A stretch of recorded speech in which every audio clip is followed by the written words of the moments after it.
Good evening, everyone. I am so excited tonight. Oh my goodness. The speaker we have tonight is just dynamic. She wears so many hats. One of them, she's my mentor business coach as well. She runs multi-million dollar businesses, right? Of course. Why would we bring you on to a program to talk about millionaire status in your business if we're not talking about or talking with someone who's been there, right? So of course, I'm Dr. Grant, CEO and founder of Sharp Sessions. And of course, we're promoting our book, A Toolkit for Raising Wealthy Kids. Yay. And so in this book, we talk about how you can build wealth, right? And you can transfer that wealth to your children, right? And to protect it. Okay. And so, of course, I am going to introduce our speaker today. So today we're going to have Dr. Joan Wright-Good, who is a business startup and publishing solutionist. And so, as I said, she wears many hats. And so we're going to tap into that millionaire status today so that we can see how we can get our businesses to millionaire status. So, of course, without further ado, I am going to bring up the good Doc. Hi, Doc. Good afternoon. Welcome. Thank you. Thank you for having me, Doc. Oh, you're so dynamic. Thank you for being on the platform today. I truly appreciate it. And so I know you're a busy woman. So I'm going to just dive right in. So can you start by telling us a little bit about yourself and how you got into entrepreneurship? Oh, so usually when I get this question, I'm like, do y'all have all day? There is so much to unpack about how I got involved. But as I mentioned, thank you for having me on your platform. I do not take it lightly that you chose to invite me at all. Okay. Yes. So, I mean, we know each other in 3 different spheres as both board members of the Chamber of Commerce, you being my client and mentee, and of course, friends. So particularly grateful for that. How I got involved in entrepreneurship, that's a great question because I believe I've always had the knack for entrepreneurship. If anybody know anything about me, I grew up in Jamaica. I was ejected from the Maxfield Park Children's Home and sent to the country to live with my grand aunt. And as far as I'm concerned, everybody who lives in the country is an entrepreneur because they're farmers. They raise animals. They do everything. Everybody have a shop on the shop corner, even though they're selling the same thing. Isn't that crazy? Yes. And so that's what I grew up seeing.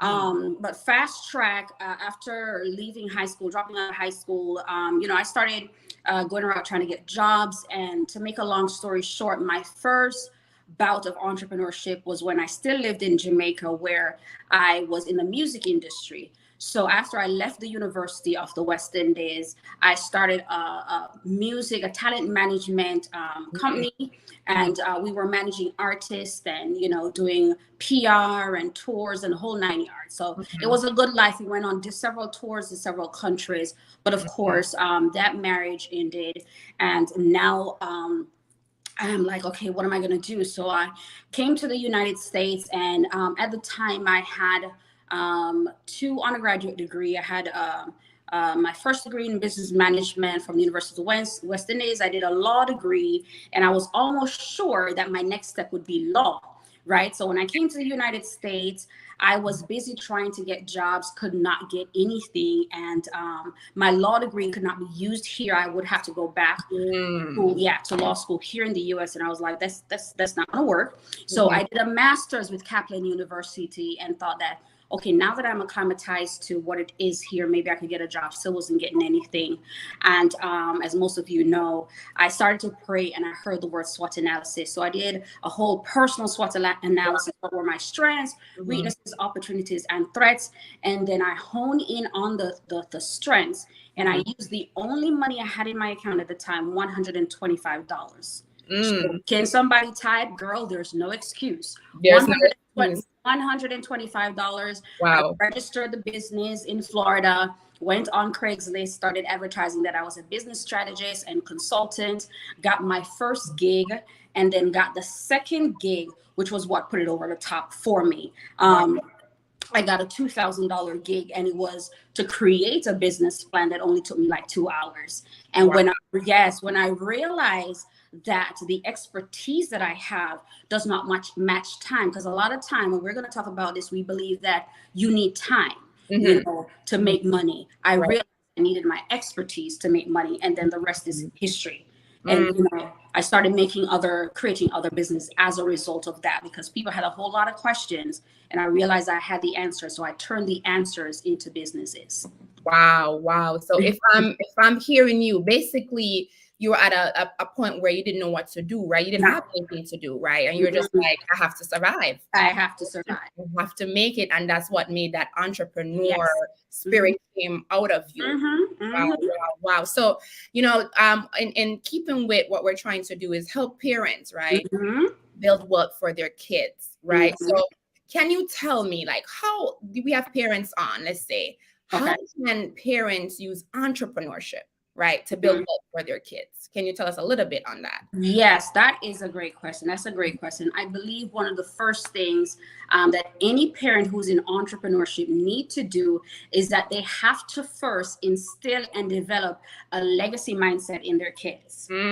See, sometimes people start by teaching their kids the business, but they did not develop the mindset. So as soon as that kid grow up, they're like, I'm exiting. This is not for me. You first have to, the Bible talks about how can they hear without a teacher? You first have to create the mindset, allow kids to understand that, listen, the world is set up this way. There are a few people behind the scenes pulling strings. We already know about the families, the great families in America, right? We don't want to be puppets of theirs. Let's create our own business. Let's create our own banks. Let's create for ourselves so we can leave posterity, meaning wealth from generation to generation in the business, right? In the family. So after you create that mindset in them, and you can do that several ways, you know, teaching them how to budget, teaching them how to be grateful when they get something, and don't develop this mindset of it belongs to me, you know, kind of a thing, that entitled mindset. Teach them what it means to work for something versus begging for something. So you teach them the mindset, and then you teach them the business. You teach them the business, and then after that, you hire them in the business. You have to hire them in the business, because when you hire them in the business, it's almost as if you're getting a 3-for-1. It's a tax write-off for you, right? You're teaching your next employee who's going to take over from you, so that circumvents the process, and then you're keeping everything in the home, in the family. Right. So yes, you have to hire them, and then you get to spend time with your kids, because that's a great way to develop bonding. You know, you spend that time with your kids, you're teaching them. Now it becomes a whole family enterprise. You know, the kids don't have to complain, Mom, Dad, you're never here. No, they're there with you. Yes. So you hire them. The next thing an entrepreneurial parent can do is to learn to develop trusts, create trust. Now, I'm not saying I'm talking about in the book, Doc. Well, I know it's in the book, so that's why they need to buy the book. Buy the book, right? Yes. That book is telling them how they can create trust. And there are 5 different kinds of trust. Obviously, there's the living trust. There's testamentary trust. There is special needs trust. But the one that is good is the spendthrift trust. Now, that kind of trust is when you're not sure if your kids are going to keep the business, if if you leave it to them. So you put special things in place to ensure that when you're not here, then they have no choice but to carry on. The living trust is for when you're alive. The others is what happens after you're gone with the business, because it is said that studies have shown, Dr. Grant, that out of every 100 children who inherit $1 million from their parents, right? That $1 million is done after the first 10 years.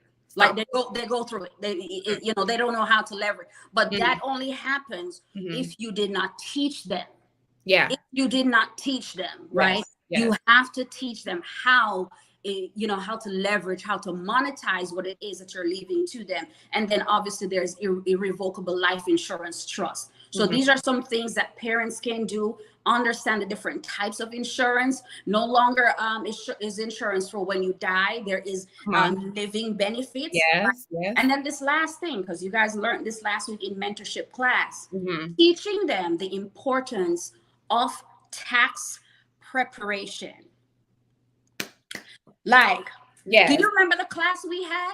Come on, Doc. Like, we learned. Listen, we learned so much in that class. And guess where I put it? In the book. In the book. In the book. No. So if I'm gathering what you're saying, it's very important to, give your child a mindset, right? Yeah. We don't want to build all this wealth, right? They inherit it. And then 10 years later, it's like, what do you do? All that hard work, you scrape up and, you start with your 125 and then you build this legacy. And then they come in and then because they're not developed that mindset. They finish it, right? They become like, I have a text where somebody's asking, where can they watch the live? Sharp Sessions. Okay. I think Facebook or YouTube. I think they went to your page. Okay. Yeah. So that's the worst thing, where you can work so hard and then they just blow through it. And it's like the story of the prodigal son in the Bible, because he didn't understand his inheritance. He asked for his way ahead of time and then he squandered it. Come on. He squandered it. So you don't want your hard work to go in vain, because the Bible talks about the lack of knowledge. People perish because of the lack of knowledge. Yes. It's not that they don't know what to do with the money, but you never prepared them. You never gave them enough knowledge. Exactly. That's one of the reasons why I wrote this book, because if you think about schools, like we pay all this money for a degree, right? And then we come out and we're like, how can I get a job? Right. Wait a minute. Look, I'm in Ebonics now. You paid like $40,000 for the degree, and then you want to go work like a slave. But that's not even, listen, this is what makes it even weird. Makes it weird for me. You spend $40,000 to do a degree, right? Well, all of my degrees were more than that. This last PhD I did, praise the Lord. But you spend all of that, right? And then you go to a miserable job for 5 days a week. You only get 2 days rest. And so now you owe the government on that side, but you're still working to pay the government as when you get a job. It don't make no sense. Make it make sense. No. And how can you avoid paying all that taxes? Listen. Get a business. Get you an LLC or a 2 or 3 or 4 LLC. You have to have a business in order to avoid. And let's not call it avoid, because we don't want anybody to come after us. Yes. It's the only way. It's the only way to make sure that you are not paying people who don't deserve your money, right? Yes. Because when you have a business, you can literally write off almost everything. There is a law that says anything that is reasonable, right, and needed, once you think it's reasonable. Yes. If you buy another cell phone and you believe it's reasonable for your business, even if it's your phone that you use to call your boyfriend, make sure you use that phone to call a few clients. Hello, I'm selling this book. So it then becomes reasonable. You need it for your business.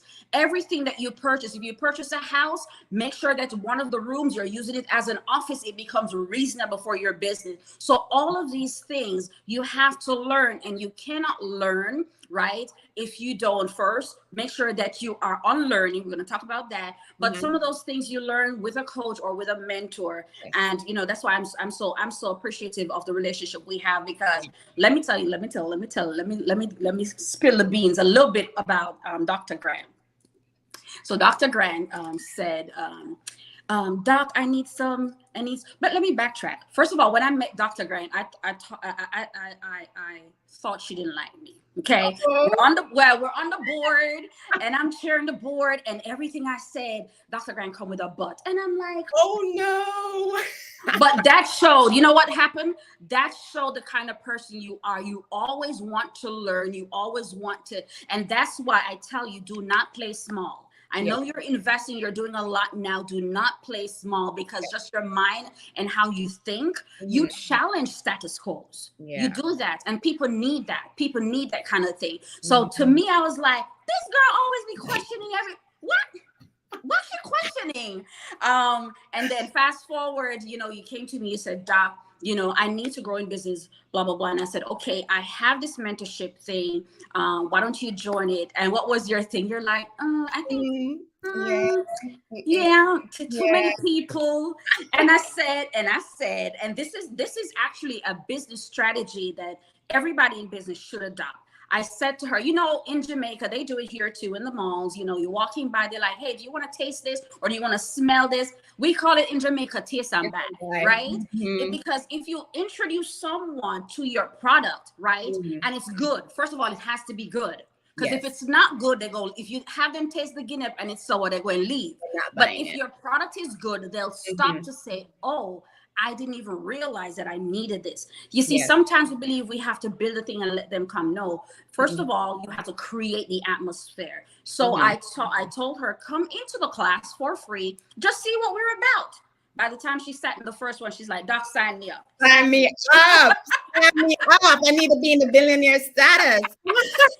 And I will admit too, Doc is the reason why, I even did this book, because I was, I remember I was dragging my feet, and, and this will take us to the next question. In the book, we talk about passive income for your kids. Yes.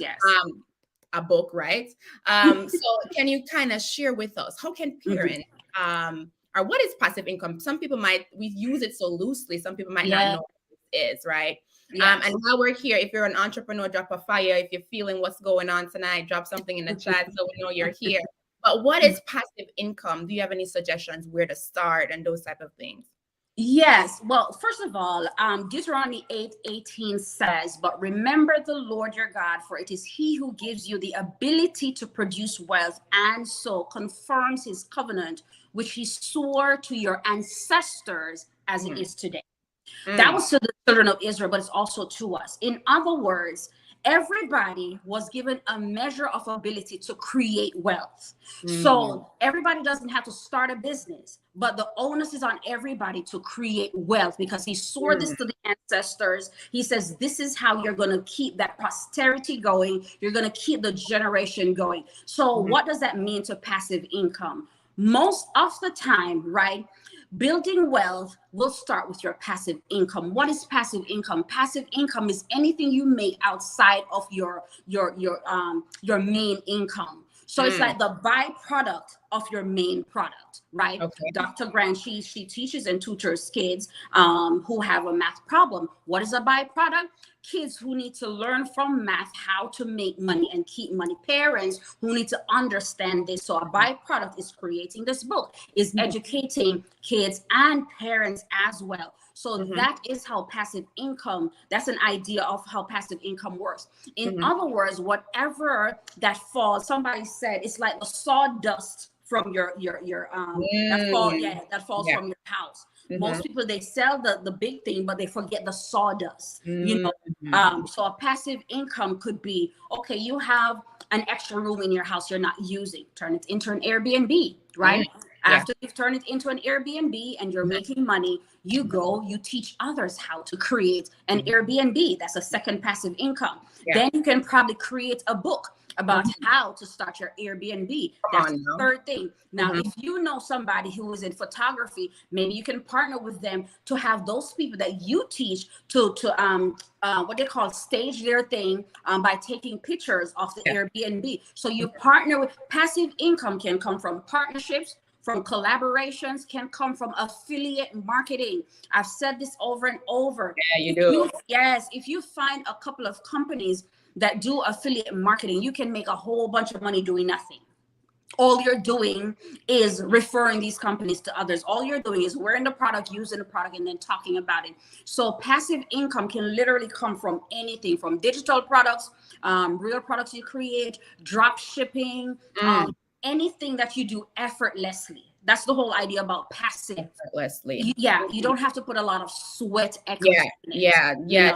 That's good, Doc, because one thing that I see a lot of parents doing now for passive income for their kids, right? They start this vending machine business. I think you talked about we talked about that. And so they put the business in their kids' name and they start a Roth IRA, and then the money that's coming from that. They're putting it in the Roth, There and you go. guess what? They already have a retirement account for their kids, right? Mm-hmm. Yeah, yeah, passive income, so many different ways, and people are just sleeping on this, They're right? sleeping on it. Sleeping. Yeah. People who they conduct workshops and events. There's so many. I actually coach with one of the mentees privately. She's creating an event, and I showed her 7 ways to make money from that event that will allow her to walk away that day with $1 million. Woo! Yeah, yeah.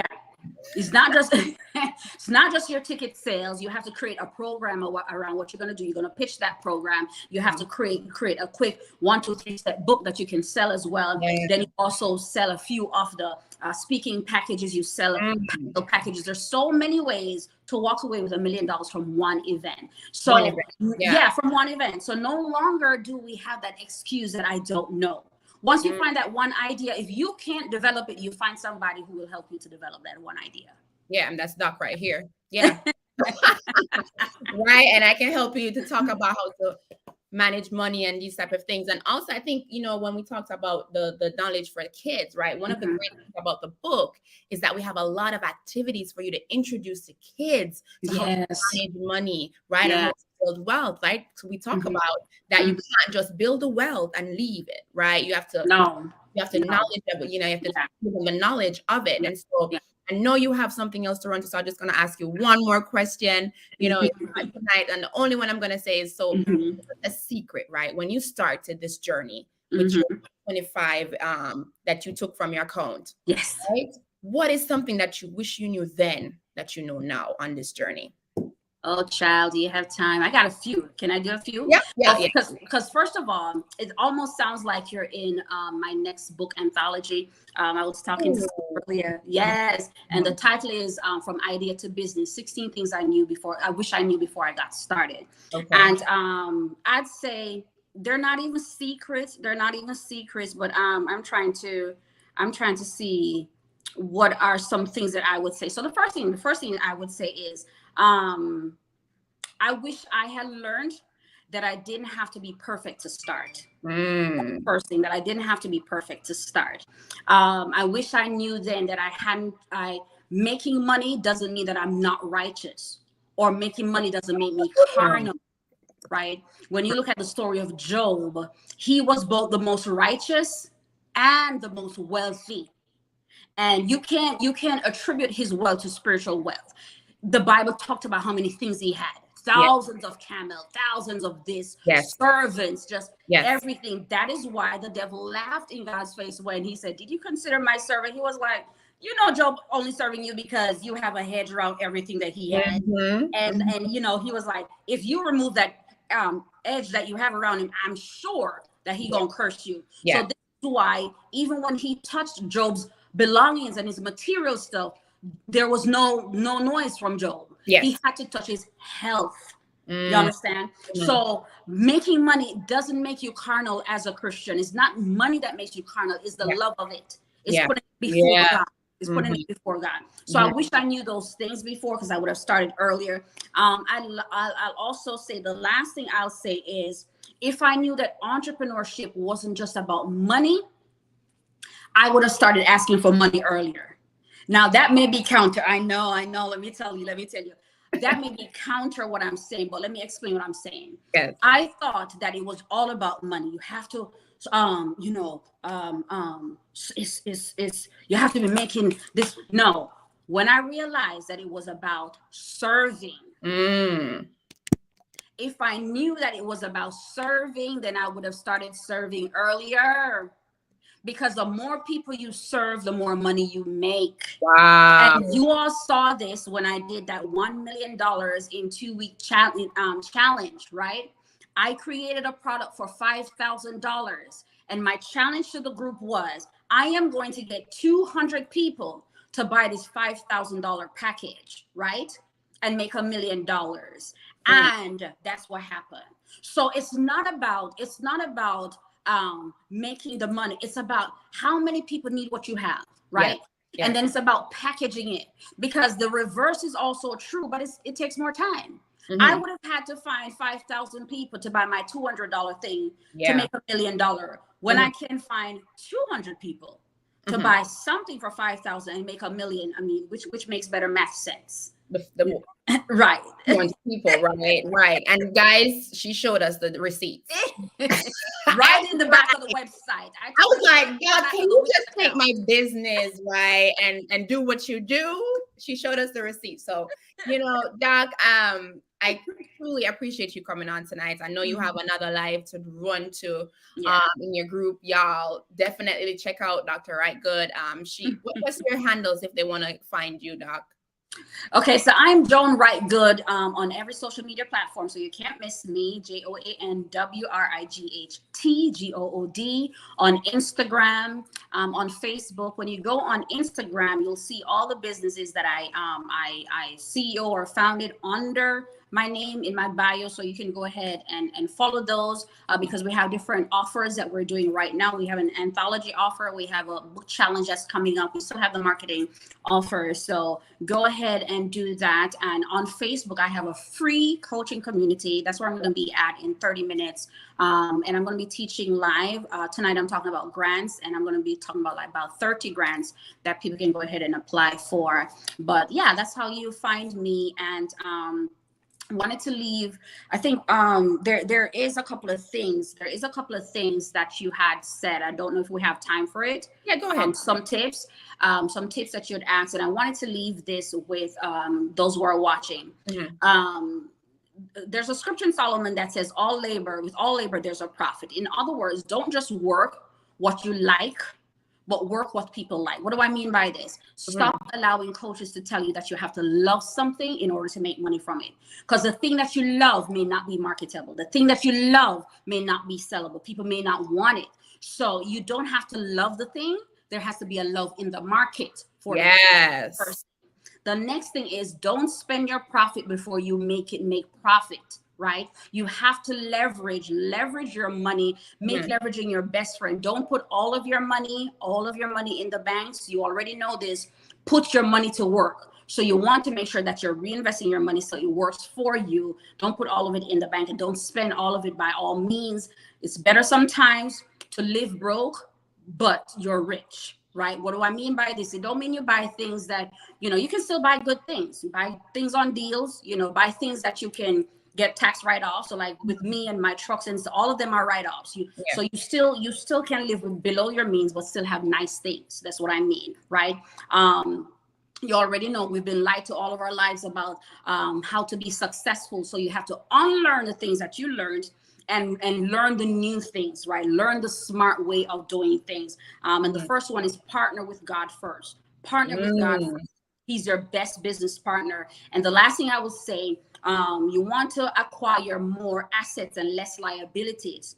People acquire a lot of liabilities because they want to look rich, but the rich acquire more assets to make the assets make more money so they can stay rich. So it's not about looking rich, but staying rich. So I wanted to drop those. I was trying to type as you were going, but let me just wrap up all this. Listen, so tonight we got a handful, guys. This is nothing less than what we do in mentorship. She does such an awesome job in leading us. So I'm just gonna summarize real quickly. Develop your kids' mindset, right? You need expertise to make money, right? Teach your kids how to budget, but also to value money. Don't just give them the money, right? They have to work for it. Let them understand what the value of it is. Hire them in the business, right? So you can keep everything in-house. Get a trust, right? So passive incomes include Airbnb, books, partnerships, collabs, affiliate marketing, right? You don't have to be perfect to start. No. God, we wouldn't need Jesus if we were perfect, right? The more people, this is powerful. The more people you serve, the more money you will make. Wow. Don't just work what you like what you work. Money to work for you. Don't just put it in the bank. And most importantly, learn the right way to do things. You need to partner with God first. Book. You need to buy this book. Buy the book. He's in the book too. So you need to buy the book, right? Oh my goodness. This was really good. Thank you guys so much for tuning in tonight. Everybody was blowing up the chat. Doc, we appreciate you tuning in tonight. And I'm going to be hopping over in 30 minutes in the where she'll be talking about those 30 grants. Mm-hmm. That's another way. We won't get into this, but that's another way to push your business forward. But again, thank you so much. I truly appreciate you for coming on tonight. And I want to challenge your audience, for those people who are going to buy the book, right? I want you to drop in the comments there on YouTube. I can't see them. I've ordered the book. And Dr. Grant, you're going to tell me those people who've ordered the book. And what I'm going to do is, for the people who order the book, I'm going to give them 2 free coaching sessions, one from the mentor and one, but they have to buy the book. They have to buy it. So let me know those people who have bought the book, so we'll have their emails so we can reach out to them. Okay, I will. Listen, guys, mentorship is the bomb. Like, I come out and I'm like, wow, mind blown every time. It's like, I'm like, what? Yeah, definitely. So drop the link. I've bought the book, and we'll just send over your information to Doc, and you can get that nice information that we've been getting on how to get 6-figure, 7-figure. You know, she says, if you're not making 6 figures, what you doing? What you doing? Like, what you doing? All right.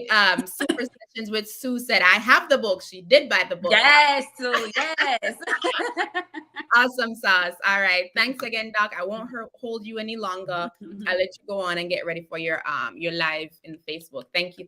Awesome. See you soon. All righty. Thank you again. Thank you. Thank you. All righty. Have a good night, everyone.